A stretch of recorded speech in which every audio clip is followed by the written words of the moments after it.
İlin istənilən fəslində hər cür meyvə tərəvəzə bazarlarda rast gəlmək olur, amma hər şey mövsümü olaraq öz vaxtı var. Məsələn, artıq fərdi təsərrüfatlarda xiyar bitkisinin ənənəvi məhsul vermə dövrüdür. Lənkəranda kənd sakinləri artıq bir neçə gündür ki, təbii üsullarla becərilmiş xiyarın yığımına başlayıblar. Alıcıları kifayət qədər olan əkinçilər məhsulun satışında da çətinlik çəkmirlər.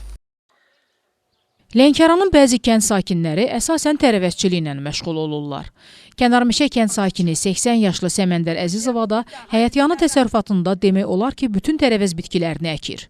Yanvarda əkdikləri xiyar bitkisindən artıq bir neçə gündür məhsul yığımına başlayıblar. Kənd sakininin bildirdiyinə görə bu ilki xiyar toxumları o qədər də keyfiyyətli olmasa da, ümumilikdə məhsuldarlıq qənaətbəxşdir. Alıcı sarıdan da çətinlikləri yoxdur. Şükür Allah, babat, Allah bərəkət versin. Biraz toxumumuz, biraz yaxşı çıxmadı. Faşivli toxum çıxdı, Rusiyadan gəlib biz üçün. Biraz gecikdi. Alıcı da bizim kəsçidir o, bizim həyatda veririk qapıda. Təsərrüfat sahibi qiymətlərin isə bazarın tələbatına görə dəyişdiyini deyir. 1 manat, 1.20 olur, 80 köpükdə olur, birazdan ölür, biraz yuxarı, belə də baldır da, bazardır da. Müsahibimizin dediyinə görə becərilmə dövründə kimyəvi dərmanlardan demək olar ki, istifadə olunmayıb. Ona görə də xiyarın dadı da, ətri də üstündədir. Dərman verməmişəm heç bir vaxtı. Bu torpaqdır, əkmişəm burada. İndi də onun məhsulunu da yığıram.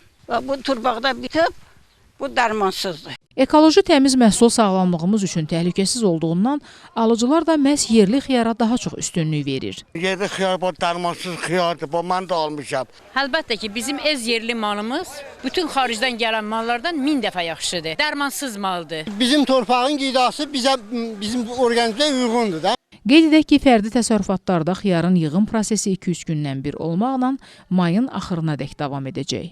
Pərvanə Əliyeva, Hicran Şükürov, Lənkəran.